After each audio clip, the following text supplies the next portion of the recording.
오늘 시간에는 광야는 휴거 전에, 장막은 휴거 후에, 이 제목으로 하나님의 말씀을 상고해 보도록 하겠습니다. 데려감을 놓는 하나님의 백성들은 휴거 전에 광야로 모이게 됩니다.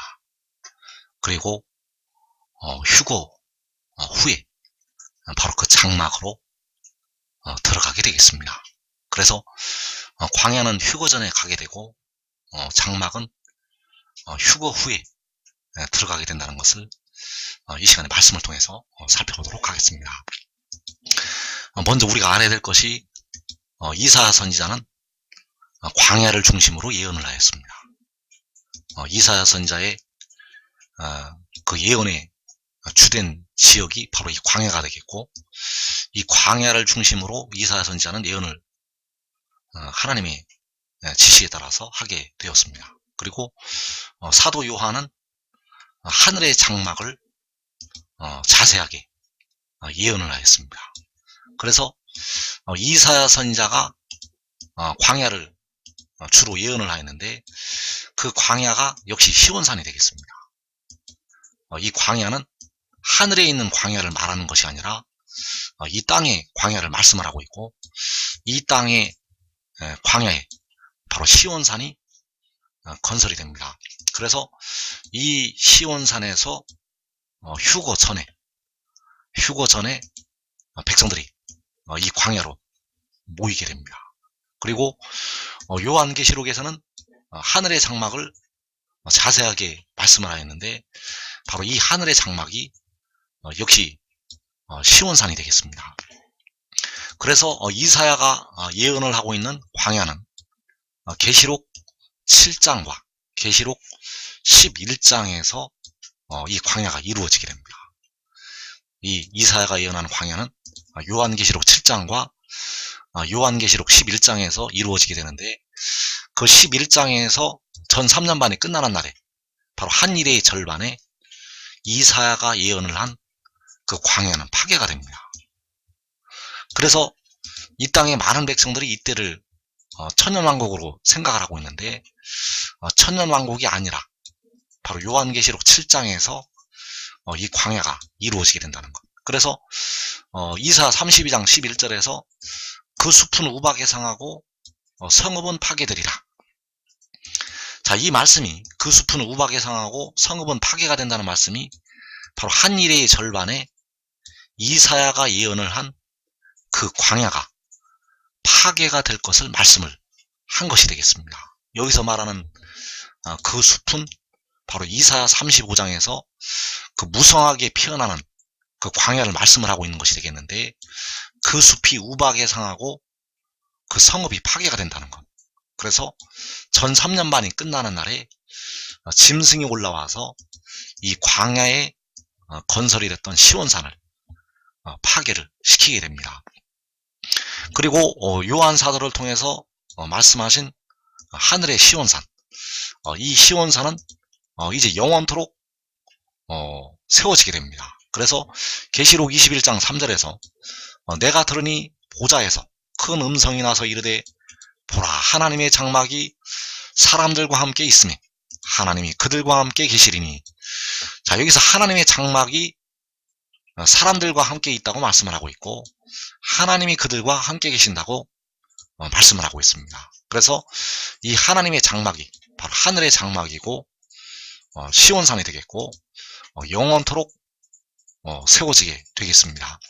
그래서 우리가 알아야 될 것이, 이 하나님의 장막은 1000년 동안 땅으로 내려오지 않습니다.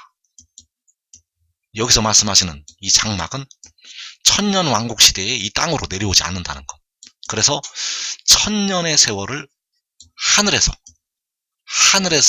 있다가 백보자 심판이 끝나고 새하늘과 새 땅으로 1000년이 지난 뒤에 내려오게 되겠습니다. 그래서 이사야 선지자가 말씀을 한 그 광야, 바로 이사야 35장 6절에서 이는 광야에서 물이 솟겠고 사막에서 시내가 흐를 것이라고 말씀을 하셨습니다. 그래서 이 말씀이 요한계시록 7장에서 응하게 된다는 사실입니다. 그래서 요한계시록에서는 아주 은밀하게 이 광야에 대한 말씀을 숨겨놓았습니다. 그래서 계시록 12장 14절에서 그 여자가 큰 독수리의 두 날개를 받아 광야 자기 곳으로 날아가 거기서, 자, 그 여자가 바로 온 이스라엘 백성들이 되겠고 광야 자기 곳으로 날아간다고 말씀하셨습니다. 그래서 이 광야 자기 곳이 바로 물이 솟겠고 사막에서 시내가 흐른다고 말씀을 하는 그 광야가 되겠습니다. 그래서 이 광야에 큰 무리, 그 큰 무리가 모여서 하늘로 올라가게 되고, 그들이 하늘로 올라가면 전 3년 반 동안 또 이 땅에 당겨진 백성들 중에서 택하신 백성들이 거기에서 양육을 받게 됩니다. 그래서 휴거가 두 번에 걸쳐서 이루어지게 되는데, 1차 휴거는 그 광야에서 일어나게 됩니다. 1차 휴거는 요한계시록 7장에서 광야에서 일어난다는 것. 그래서 그 휴거가 이루어지는 말씀이 호세아서 1장 11절에 나타나 있는데, 이에 유다 자손과 이스라엘 자손이 함께 모여 한 우두머리를 세우고 그 땅에서부터 올라오리니 이스라엘의 날이 클 것이미로다. 자, 여기에서 그 땅에서부터 올라오는 것이 바로 그 물이 솟는 광야에서 올라오는 것이 되겠습니다. 그 땅에서부터 올라오는 것이 바로 계시록 12장에서 광야 자기 곳에서 올라오는 것이 되겠습니다. 그래서 유다 자손과 이스라엘 자손이 함께 그 땅으로 모여서 올라오게 됩니다. 그래서 휴거가 두 번에 걸쳐서 일어나게 되는데, 1차 휴거는 7년 환란에 들어가기 전에 계시록 7장에서 광야에 모여서 일어나게 됩니다. 그 광야에 바로 유다 자손과 이스라엘 자손이 함께 모여서 그 물이 솟는 광야에 유다 자손과 이스라엘 자손이 함께 모여서 그 광야 자기 곳으로 유다 자손과 이스라엘 자손이 함께 모여서 일어나게 됩니다. 그리고 그 큰 무리가 하늘로 올라가게 되면 전삼전만이 계시록 8장부터 시작이 됩니다. 그래서 계시록 8장, 9장 전삼전만이 지나가게 되고, 전삼년반이 끝나는 날에 그 광야로 짐승이 올라오게 됩니다. 그 두 증인이 일을 했던 하나님의 성전이 있는 곳으로, 그 성읍이 있는 곳으로 그 짐승이 올라오게 되고, 그 두 증인이 짐승의 나라로 사로잡혀 가게 됩니다. 그래서 짐승의 나라로 사로잡혀 가서 거기에서 두 번째 휴거가 일어나게 됩니다. 두 번째 휴거는 광야에서 일어나는 게 아니라 그 짐승의 나라로 사로잡혀 가서 거기에서 순교를 한 뒤에 사흘 반 후에 생기가 들어가서 하늘로 올라간다는 것. 그래서 1차 휴거는 계시록 7장에서, 2차 휴거는 요한계시록 11장에서 이루어지게 되겠습니다. 그래서 그 유다 자손과 이스라엘 자손이 함께 모인다고 호세아 1장 11절에서 말씀을 하고 있는데, 그 호세아 1장 11절의 말씀이 바로 이사야 11장에서 이루어지게 됩니다. 그 호세아 1장 11절에서 유다 자손과 이스라엘 자손이 함께 모인다고, 그 바닷가의 모래와 같은 그 이스라엘 자손의 수가 모인다고 말씀을 하셨는데, 그 말씀이 이사야 11장 12절에 나타나고 있다는 것. 그래서 이사야 11장 12절에서 여호와께서 열방을 향하여 기치를 세우시고 이스라엘의 쫓긴 자들을 모으시며 땅 사방에서 유다의 흩어진 자들을 모으시리니, 자, 이 이스라엘과 유다를 모으는 것이 바로 유다 자손과 이스라엘 자손이 함께 모이는 것이 되겠습니다. 그래서 여호와께서 이스라엘의 쫓긴 자들을 모으시고 그 유다의 흩어진 자들을 모으시게 되는데, 그 이스라엘의 쫓긴 자들이 요한계시록 7장에서 이스라엘 자손의 각 지파가 유다가 되겠습니다. 이사 11장에서 이스라엘에 쫓긴 자들이 이스라엘 자손의 각 지파, 그리고 유다에 흩어진 자들이 계시록 7장에서 유다 지파. 그래서 이스라엘 자손의 각 지파와 유다 지파가 함께 모이게 됩니다. 왜냐하면 여호와께서 열방을 향하여 기치를 세우시고 그들을 모으시기 때문입니다. 그래서 계시록 7장 4절에서 이스라엘 자손의 각 지파 중에서 인침을 받은 자들이 14만 4천이니 유다 지파 중에 인침을 받은 자가 1만 2천이요.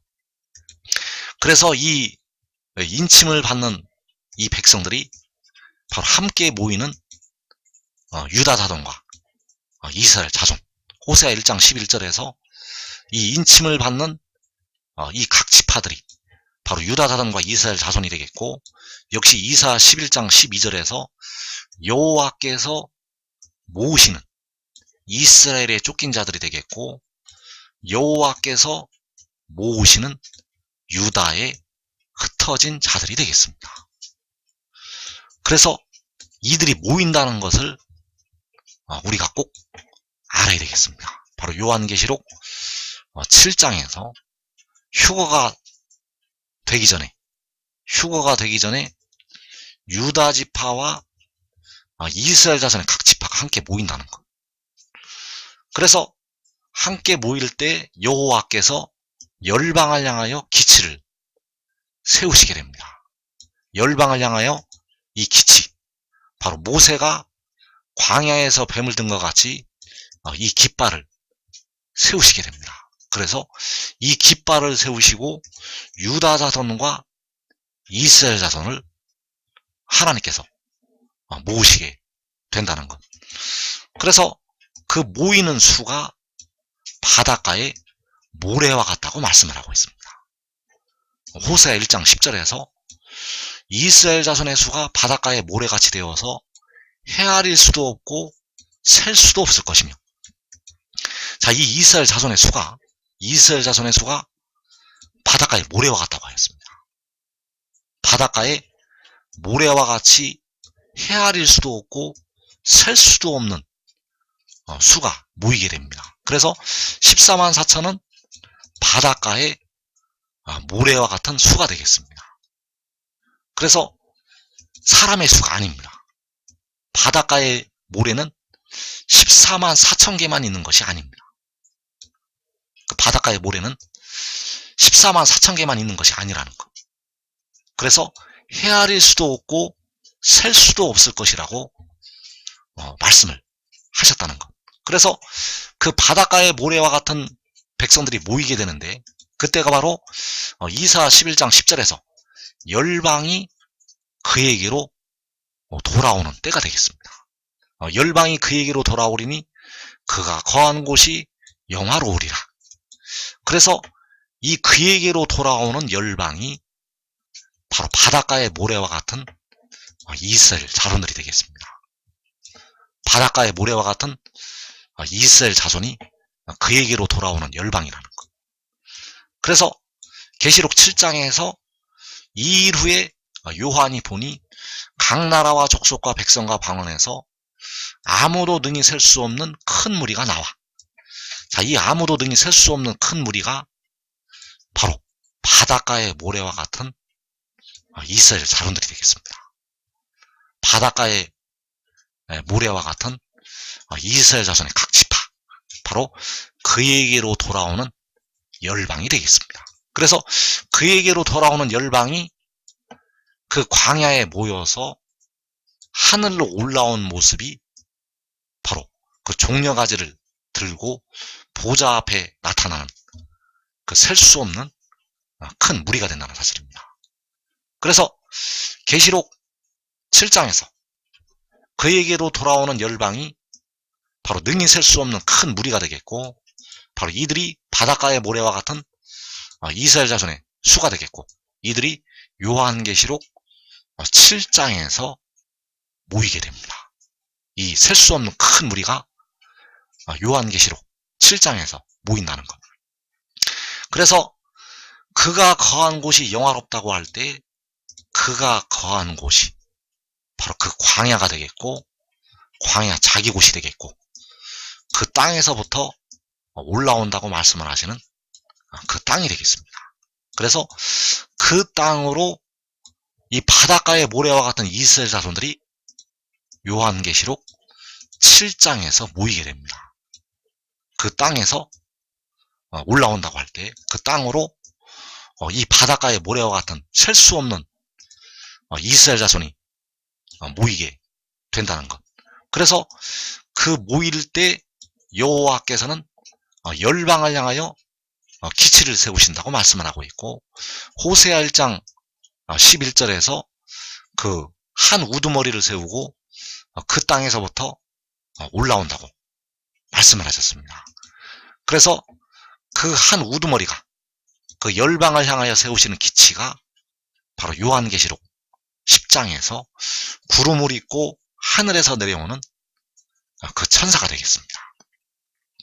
그래서 이사 선지자를 통해서 예언을 하신 한 싹이 바로 요한계시록 10장의 그 구름 속 무지개의 형상을 가진 그 천사를 가리키고 있다는 것. 그래서 이사 11장 1절에서 이새의 줄기에서 한 싹이 나며 그 뿌리에서 한 가지가 나서 결실할 것이요. 그래서 이 뿌리에서 한 싹이 나오게 되는데, 이 뿌리가 바로 우리 백성들의 영혼을 구속하신 우리 주님이 되시겠습니다. 그 뿌리에서 한 싹이 돋아나게 되는데, 그 뿌리가 바로 우리 주님이 되신다는 것. 그래서 그 뿌리가 바로 처음과 마지막이 되시는 여호와 하나님이 되시겠고, 백성들의 영혼을 속량하신 우리 주님이 되신다는 사실입니다. 바로 여호와 하나님이 우리 주님이시기 때문에 그 주님으로부터 이 한 싹이 나게 됩니다. 그래서 이 한 싹은 백성들의 몸의 속전을 지불을 하게 됩니다. 이 한 싹이 로마서 8장 23절에서 속으로 탄식하여 우리 몸의 속량을 기다린다고 했고, 그 몸의 속전을 지불을 이 한 싹이 하게 된다는 것. 그래서 주님께서는 계시록 22장 16절에서 나는 다윗의 뿌리요 자손이라고 말씀을 하셨습니다. 여기서 왜 뿌리라고 또 말씀을 하셨는가? 주님은 다윗의 자손으로 오셨는데, 그래서 다윗의 자손으로 오신 주님께서 또 다윗의 뿌리가 되신다는 사실입니다. 그래서 그 뿌리에서 한 싹이 나게 되는데, 그 한 싹이 바로 요한계시록 10장에서 바다와 땅을 밟고 서 있는 그 천사가 되겠습니다. 그래서 이 한 싹이 나게 되는데, 이 한 싹이 나는 것이 그가 하늘로부터 내려오는 것이 되겠습니다. 이 한 싹이 나는 것은 바로 하늘로부터 내려오는 것. 그래서 이 한 싹을 나게 하실 때 육을 보내시는 것이 아니라 그의 영을 보내시게 됩니다. 이 한 싹을 나게 하실 때 그 요한계시록 10장에서 그 구름 속 무지개의 형상을 가진 그 천사의 영을 보내신다는 것. 그래서 요한복음 8장 14절에서 내가 나를 위하여 증언하여도 내 증언이 참되니 나는 내가 어디서 오며 어디로 가는 것을 알거니와 너희는 내가 어디서 오며 어디로 가는 것을 알지 못하느니라. 자, 여기서 참된 내 증언이 나는 내가 어디서 오며 어디로 가는 것을 아는 것이 되겠습니다. 그래서 나는 내가 어디서 오는 것이 나는 내가 하늘로부터 오는 것이 되겠고, 바로 위로부터 나는 것이 되겠습니다. 나는 내가 어디서 오는 것이 한 싹이 그 뿌리에서 돋아나는 것이 되겠습니다. 그래서 이 증언을 받아들여야 됩니다. 이 증언은 바로 믿음으로 믿음에 이르게 하는 하나님의 복음이 되겠고, 여기에 바로 백성들의 육신까지 의롭게 하는 하나님의 의가 나타나 있습니다. 이것을 믿는 것이 바로 하늘의 일을 믿는 믿음이 되겠고, 이 믿음으로 백성들이 죄와 사망의 법에서 해방이 될 수가 있습니다. 그래서 나는 내가 어디서 온다는 것이 바로 그 뿌리에서, 그 뿌리로부터 한 싹이 나는 것이 되겠고, 바로 하늘로부터 내려오는 것이 되겠습니다. 하늘에 계신 만군의 여호와께로부터 그 싹이 나게 된다는 것. 그래서 한 싹이 그 뿌리로부터 나게 되는데, 그 뿌리가 바로 나는 다윗의 뿌리라고 말씀을 하시는 우리 주님이 되시겠고, 바로 만군의 여호와 하나님이 되시겠습니다. 그래서 한 싹이 뿌리로부터 나는 것, 이것이 바로 하늘의 일이고, 그 영이 하늘로부터 바로 하나님께로부터 만군의 여호와께로부터 내려오는 것이 되겠습니다. 이 한 싹이 바로 영이 되겠고, 그 영이 하늘에서 내려오게 된다는 것. 그래서 그가 하늘에서 내려오는 것을 믿으면, 하늘에서 내려온 것을 믿으면 그 속에 생명이 있게 됩니다. 주 안에서 죽은 우리 형제들은 이 생명을 다 가지고 있습니다. 주 안에서 육신이 죽고 그 영혼이 하늘나라에 올라간 우리 형제들은 그 육신을 부활을 시킬 수가 있는 생명이 그 속에 다 있다는 것. 그러나 이 땅의 백성들에게는 그 육신을 부활을 시킬 수 있는 생명이 거의 없습니다. 영혼만 현재 의를 얻어서 사는 것이 되겠고, 그 육신을 다시 살리는 생명은 아직 없다는 것. 그 생명은 그 영이 하늘에서 내려왔다는 이 하늘의 일을 믿어야만 그 속에 그 육신을 무덤에서 벗어나게 할 수 있는 생명이 있게 된다는 사실입니다. 그래서 이것을, 이 하늘의 일을 믿고 지금 이 말씀을 증거하는 그를 따라야 됩니다. 그래야만 시험의 때를 면할 수가 있습니다. 이 말씀을 증거하는 그가 하늘에서 그 영이 내려왔다는 것을 믿어야만 시험의 때를 면한다는 것. 그래서 그 이사야 선지자를 통해서 그 뿌리에서 한 싹이 난다고 말씀을 하시고 있고, 그 뿌리에서 한 싹이 나는 것이 요한계시록 12장에서 그 여자가 아들을 낳는 것이 되겠습니다. 이 여자가 낳은 아들이 바로 그 한 싹이라는 것. 그래서 한 싹이 나는 것은 이 여자가 아들을 낳는 것. 이 여자가 육신 안에 이 아들을 낳게 됩니다. 이 여자가 바로 로마서 8장 3절에서 죄 있는 육신의 모양 안에 그 영을 낳는다는 것. 이 여자가 낳는 아들은 육이 아닙니다. 이 여자가 낳는 아들은 바로 성결의 영이 되겠고, 그 영을 육신 안에 낳게 됩니다. 그 영을 육신 안에 낳는다는 것. 그래서 이 여자가 낳은 아들을 통해서 백성들의 육신의 죄를 속죄를 하게 하십니다. 현재 육신의 죄로 말미암아서 백성들이 그 몸이 썩어짐의 종노릇을 하고 있고, 바울이 탄식을 한 것처럼 사망의 몸이 되고 있다는 사실입니다. 아무리 기도 많이 해도, 아무리 전도를 많이 해도, 아무리 사랑을 많이 베풀어도 백성들의 몸은 오늘도 무덤으로 들어가고 있습니다. 왜냐하면 그 육신에 원하지 아니하는 악을 행하는 죄가 거하고 있기 때문입니다. 그래서 그 죄를 속량하시기 위해서 그 연약한 육신에 있는 죄를, 백성들의 그 연약한 육신 안에 있는 죄를 속량을 하시기 위해서 이 아들을 보내시게 됩니다. 그래서 그 아들을 보내시는 것이 바로 그 뿌리에서 한 싹이 나는 것. 그래서 우리를 위해서 십자가를 지신 주님은 본래는 여호와 하나님, 만군의 여호와 하나님이 되시겠습니다. 우리를 위해서 피를 흘려 주신 주님은 본래는 아들이 아니십니다.